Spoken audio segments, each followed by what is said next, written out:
Hello police প্রায় বন্ধুরা, তোমরা সবাই কেমন আছো? পশ্চিমবঙ্গের সর্বোচ্চ তাপমাত্রা আজকে 45 ছাড়িয়েছে 40। তাই তোমাদের সকলকেই এই কিছু কিছু জিনিস খেয়াল রাখাটা জরুরি। চা বা কফি এই জাতীয় জিনিস একটু অ্যাভয়েড করার চেষ্টা করো।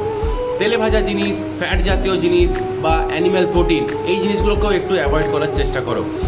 বাড়ি থেকে বেরোলে সকলের কাছেই যেন এক বোতল জল, একটা ছাতা বা একটা মাথায় টুপি থাকে এবং সেই জলে একটু পুদিনা পাতা আর একটু জিরে গুঁড়ি মিক্স করে নেওয়ার চেষ্টা করো। সকলেই একটা পরিষ্কার কাপড় বা পরিষ্কার টাওয়াল সবার কাছেই রাখবে, যাতে ঘামটা মুছতে পারো।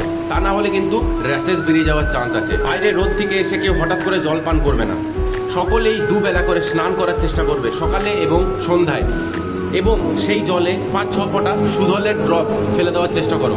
আর একটু টক জাতীয় জিনিস সকলেই খাওয়ার বেশি চেষ্টা করবে, তেঁতুলের টক, দই টক, আমের টক, এরকম জিনিস। চলো, সকলে ভালো থাকবে। জয় হিন্দ।